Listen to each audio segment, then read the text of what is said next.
Everyone, কেমন আছো তোমরা সবাই? আজকে আমার শরীরটা খুব একটা ভালো নেই, সেই জন্য আজকে রান্নায় আমি থাকছি না। আজকে আমাদের সঙ্গে থাকছে আমাদের কাকিমা, আর কাকিমাকে হেল্প করবে হচ্ছে আমাদের মিস কিউ। ক্যামেরার পেছনে থাকে, আজকে থাকবে ক্যামেরার সামনে। তো আমার কাজ আজকে এইটুকু, আমি বেরিয়ে যাব, আজকে থাকবে এরা। দেখো কেমন লাগে, এবং ভিডিওটা ভালো লাগলে আমাদের চ্যানেল লাইক করো, কমেন্ট করো, সাবস্ক্রাইব তো অবশ্যই করবে, আর কমেন্ট করে জানাবে অবশ্যই কেমন হয়েছে। তো আজ তোমাদের জন্য যে রেসিপিটা শেয়ার করছি সেটা হচ্ছে একটা চিংড়ি মাছের আইটেম, যেটা ভীষণই বাঙালিয়ানা, তোমাদের খুবই ভালো লাগবে। তো সেই রেসিপিটার নাম হচ্ছে চিংড়ি মশলা কারি।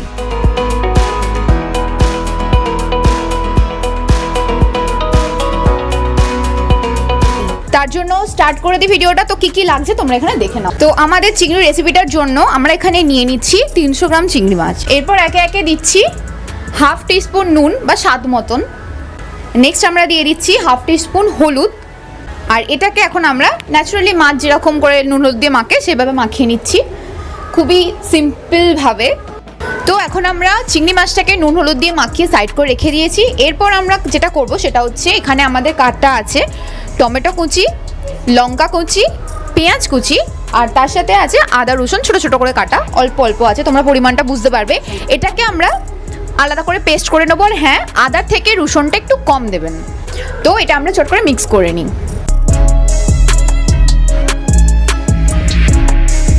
এখন আমাদের যে পেস্টগুলো ছিল ওটা করা হয়ে গেছে। তো দেখে নাও, পেস্টটা আমরা সব একসাথে করে নিয়েছি। তো প্রথমে আমরা এখানে কড়াই বসালাম। কড়াইয়ে আমরা একটুখানি গরম হতেই এতে আমরা দিয়ে দিচ্ছি তেল। তো আমরা এখানে 4 চামচ মতো তেল দিলাম। তেলটা হালকা গরম হবে যখন, তখন আমরা চিংড়ি মাছগুলো দিয়ে দেবো। ততক্ষণ আমরা আগে থেকে নুন হলুদ মাখিয়ে রাখা মাছটা আস্তে আস্তে ছেড়ে দিচ্ছি। যেটা বেসিক্যালি খুব মনে রাখার কথা সেটা হচ্ছে, চিংড়ি মাছটা দেয়া থেকে পুরো রেসিপিটাই খুব লো ফ্লেমে হবে, বেশি হাই হিটে দেবেন না, অল্প করে ভাজতে হবে। এই মাছটাকে বেশি করে যদি ভাজেন তাহলে শক্ত হয়ে যাবে, সেই ক্রিমিনেসটা, নরম ভাবটা থাকবে না। মাছগুলো 2 থেকে 3 মিনিট হার্ডলি ভাজার পরে আমরা এটাকে তুলে নিচ্ছি। এখন আমরা দিয়ে দিচ্ছি ওই একই তেলের মধ্যে 2টো তেজপাতা, এরপর দিয়ে দিচ্ছি 2টো শুকনো লঙ্কা, একটু ফাটিয়ে দেবেন নইলে আপনারাই ফেটে যাবেন।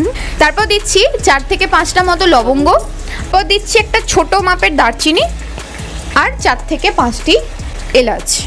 এটা কিছুক্ষণ নাড়াচাড়া করে নেওয়ার পর যখন দেখবেন একটা খুব সুন্দর একটা গন্ধ বেরোচ্ছে, অবশ্যই এলাচের জন্য আরও মশলার জন্য, যখনই দেখবেন ভালো একটা গন্ধ আসছে, তখন ওই যে পেস্ট করা পেঁয়াজ লঙ্কা আদা রসুনের ছিল পেস্টটা, সেটাকে দিয়ে দেবো। আর ওই পেস্ট করা বাটিটার মধ্যে সামান্য পরিমাণ জল দিয়ে একটু ধুয়ে সেটাকে দিয়ে দিচ্ছি। তো এইভাবেই এই জিনিসটাকে আমরা 2 থেকে 3 মিনিট বা 3 থেকে 4 মিনিট সুন্দর করে কষিয়ে নেব। এখানে হাফ টিস্পুন মতো নুন দিচ্ছি, আপনারা স্বাদ মতো দিতে পারেন।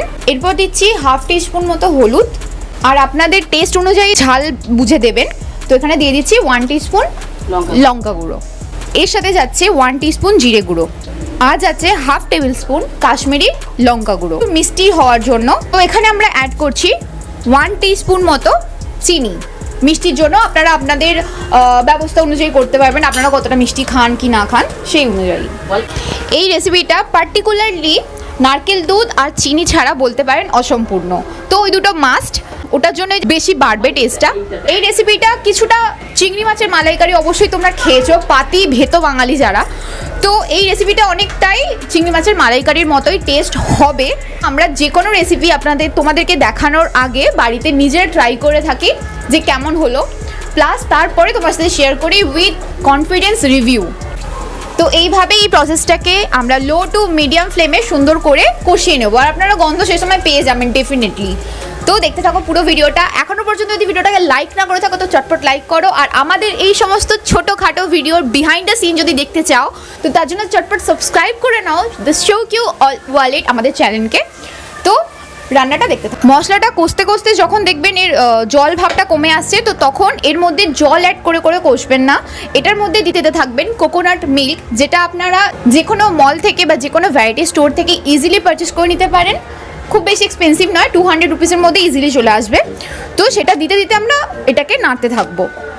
এইভাবে প্রায় 5 থেকে 7 মিনিট ভালো করে কষার পরে যখন দেখবেন মশলাটা বেশ গাঢ় রং হয়ে গেছে আর ওটা থেকে তেল অলরেডি ছাড়ছে, তখন আমরা এর মধ্যে যে নারকেলের দুধটা আছে যে পরিমাণ দেবেন, তো সেটা আমরা এর মধ্যে অ্যাড করে দিচ্ছি।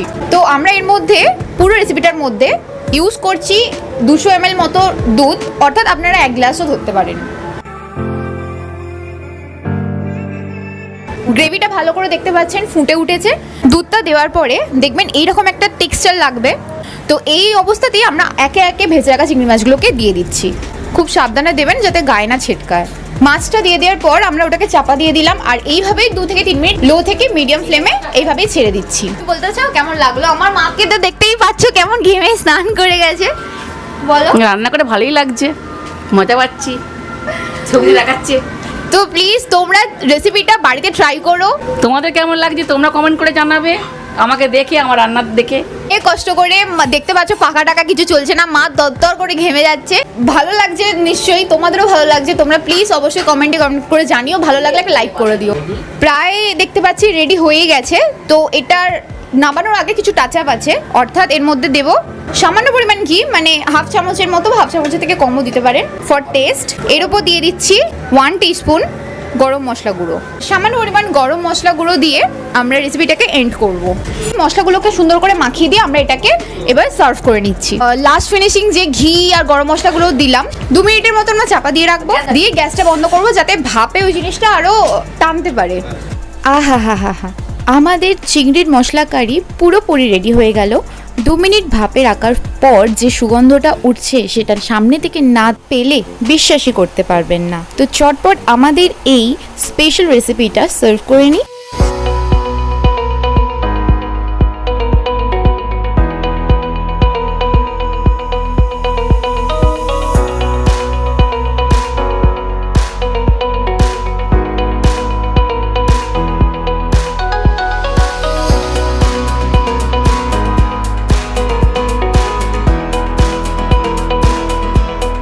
ফাইনালি অনেকক্ষণের প্রচেষ্টার পর চিংড়ি মাছের মশলা কারি ডান।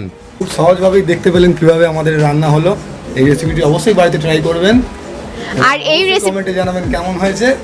আমাদের বুড়িকে এই রেসিপিটার পুরো ক্রেডিট যাচ্ছে মাকে। নিজের রেসিপি, নিজের কারুকার্য, অবশ্যই তোমরা জানিও কেমন লেগেছে। তো ভিডিওটা যদি ভালো লাগে, এখনো পর্যন্ত লাইক না করে থাকলে লাইক করে দাও। চটপট চ্যানেলটা কি করতে হবে? শেয়ার করে দাও, ভিডিওটাকে শেয়ার করে দাও, চ্যানেলটাকে সাবস্ক্রাইব করে দাও, আর দেখতে থাকো আরও নতুন নতুন ভিডিও আসতে চলেছে খুব তাড়াতাড়ি। ভিডিওটাকে অনেক অনেক ভালোবাসা দিও। আর বিহাইন্ড দ্য সিন দেখার জন্য আমাদের চটপট এখানে ডেসক্রিপশনে লিঙ্ক দিয়ে দিচ্ছি, আমাদের ব্লগিং চ্যানেলে গিয়ে সাবস্ক্রাইব করে নাও।